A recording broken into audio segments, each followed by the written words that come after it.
Kung makikita mo yung live mo, di ba? Hindi ka nga nagbabasa ng comment eh. Kung makikita mo yung live mo, mas mataas pa ang viewers ng mga depender ng Tekram. Talagang hindi mo kayang tumbasan. Depender na nga lang ng Tekram, hindi mo kayang tumbasan ang viewers nila.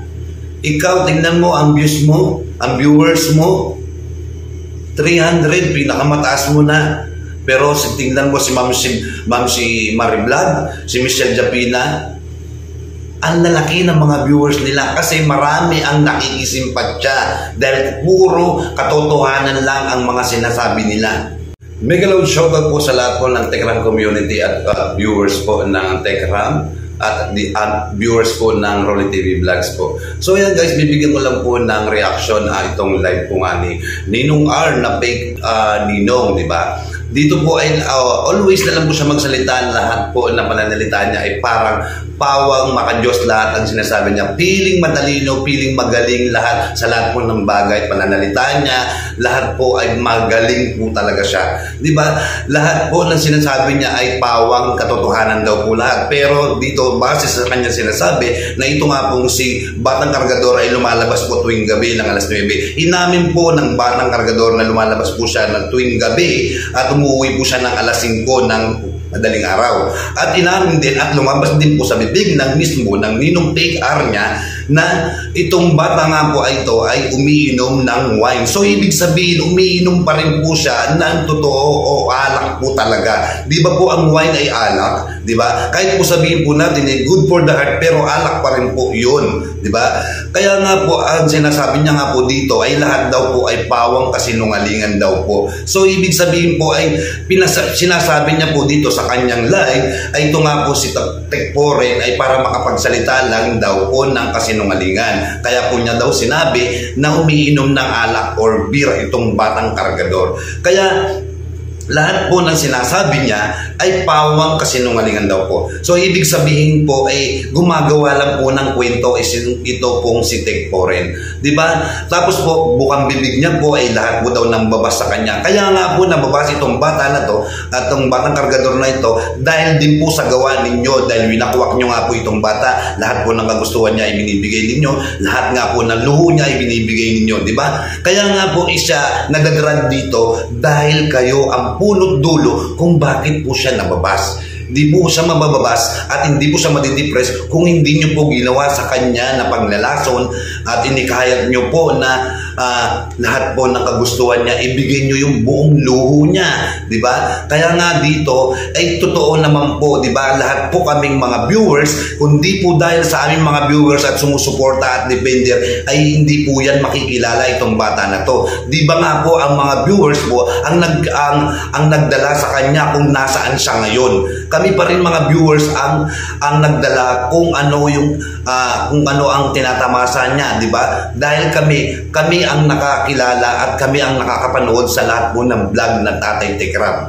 Di ba po? Kung hindi po siya natuklasan ni Tatay Tekram, hanggang sa ngayon po siguro nagkakargador pa rin po siya dito sa Divisoria. Diba? Kaya wag mong sabihin na kung hindi dahil kay Biel o Biel ba o kung sino man po yung sinasabi ninyo na Batang Kargador na ito, kung hindi po dahil sa kanya, hindi po tataas ang viewers ni Tekram. Mali, dahil matagal na pong tumataas at marami na pong viewers at views ang bawat video po ni Tatay Tekram. Kaya wag mong sabihin kung hindi dahil sa Batang Kargador na to ay makikilala po siya. Hindi, marami na pong mga natulungan si Tekram.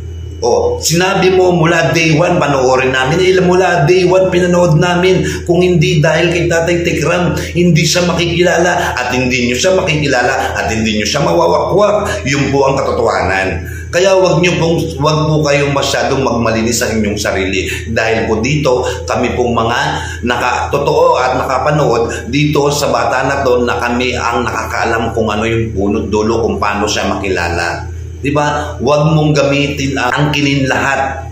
Ang lahat ng sinasabi mo, lahat ay pawang katotohanan lahat. So, ibig sabihin lahat kasinungalingan. Kung hindi dahil kay Batang Kargador, hindi sisikat, hindi makikilala itong si Tatay Tekram at ang Manalastas Family. Mali. Dahil po ang Manalastas Family, meron po sila talagang ginagawang charity. Sila po talaga tumutulong dahil po malaki po ang puso nila sa mga maliliit, mahihirap at kawawa, di ba? Kaya nga po siya nag-charity dahil gusto niya pong ipalaganap ang kabutihan sa puso. Hindi po puro pagyayabang, hindi pagsisinungaling, hindi mangmata at hindi magsalita ng kasinungalingan. At di ba nga sinabi pa nga niya sa live niya nitong wakwak na to, lahat po daw na nambabasa sa kanya ay masama o baka sakali daw na-disgrasya, nagmumotor o ubuhin daw yung mga nambabasa sa kanila, baka mawalan daw ng hininga, di ba? Yan po ba ay salita na may pinag-aralan? Yan po ba ang tao? Di ba? Kung ikaw ay matino kang tao at matalino ka, dapat alam mo yung mga sinasabi mo. Sana bago mo nilalabas ang mga salita ng Diyos, pinag-iisipan mo ng maayos. Iniisip mo lang 10 beses kung tama po ba na ikaw mismo ang nagsasalita na sa pangbabas ninyo, magkakaganito kayo, darating ang araw na magkakaganito kayo, yung magkakasakit kayo, mamamatayan kayo ng inyong pamilya. Tama po ba yan? Di ba? Hindi yan po tao na gawain niya ng matinong tao. Siguro baka sakali, di ba, na kailangan mo na rin magpa-doktor dahil sa iyong mga sinasabi. Dahil kasi lahat ng sinasabi mo ay pawang kasinungalingan at na masyado kang magaling mananalita. Hindi ka naman, sabi mo may pinag-aralan ka, professional ka. Kung professional ka, hindi mo dapat yan sinasabi. Dahil marami po ang nakakarinig at nakakapanood sa iyong live. Pero dito sa live mo, tingnan mo sa live mo, di ba? Lahat ng commentator mo, lahat ng viewers mo, halos binabas ka. Kung makakapatay nga lang ang pambabas, siguro, durog-durog ka na dyan. Or wala ka na. Hindi pa views niya. Para paangatin mo yung views mo. Kahit anong gawin mo, hindi mo matatapatan si Tatay Tekram. Marami ka pang kakainin bigas para matapatan mo si Tatay Tekram sa lahat ng ginawa niya at sa pagmamahal na binigay niya dito sa Batang Kargador. Sumampid lang kayo, winakwak nyo na. Mga traidor kayo, mga sakin, may sariling interest. Hindi namin alam kung anong interest ninyo sa batang ito. Kung kayo talaga ay makatao, makadiyos, dapat alam ninyo ang mga ginagawa nyo. Dapat pinag-iisipan nyo muna ng 10 beses ang lahat ng sinasabi ninyo. Dapat iniisip nyo kung ano yung consequences na ginawa nyo sa batang ito. Kaya nga po nababas itong bata na to dahil sa gawa ninyo. Sinasabi mo na na-depress siya dahil sa mga bashing. Kaya po siya na-bashing dahil sa inyo. Dinrag nyo po ang bata. Nilason nyo. Nilason nyo yung utak. Nilason nyo yung puso.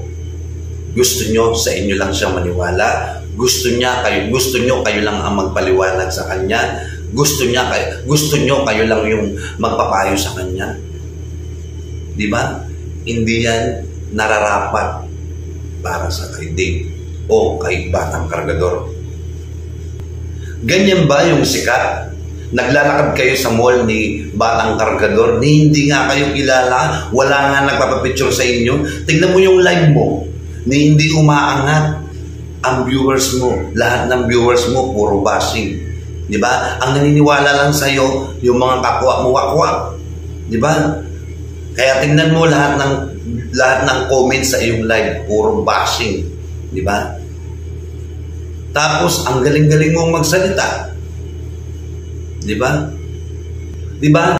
Kung makikita mo yung live mo, di ba? Hindi ka nga nagbabasa ng comment eh. Kung makikita mo yung live mo, mas mataas pa ang viewers ng mga depender ng Tekram. Talagang hindi mo kayang tumbasan. Depender na nga lang ng Tekram, hindi mo kayang tumbasan ang viewers nila. Ikaw, tingnan mo ang views mo, ang viewers mo, 300, pinakamataas mo na. Pero tingnan mo si Ma'am si Marie Vlog, si Michelle Japina, ang lalaki ng mga viewers nila kasi marami ang nakikisimpatya dahil puro katotohanan lang ang mga sinasabi nila. Pagkatapos sinasabi mo, pinagkakakitaan namin, ako nga, hindi nga ako kumikita dito eh. Dahil hindi ako monetize, hindi ko siya pinagkakakitaan. Literally, na hindi ako kumikita. Ikaw mismo, nagla-live ka, pinagkakakitaan mo siya. Yan ang katotohanan na literal talaga pinagkakakitaan mo itong si Batang Kargador. Kaya wag mong sabihin na pinagkakakitaan namin. Ako, wala akong kinikita dito. Kaya maraming ayan. Ito lang po ang masasabi ko. God bless na lang sa inyo sa lahat ng mga wakwak. Sana hindi mangyari sa inyo na kayo din po ay iwanan nitong Batang Kargador na to. So maraming salamat po. Hanggang dito na lang po guys. At God bless po sa inyo lahat.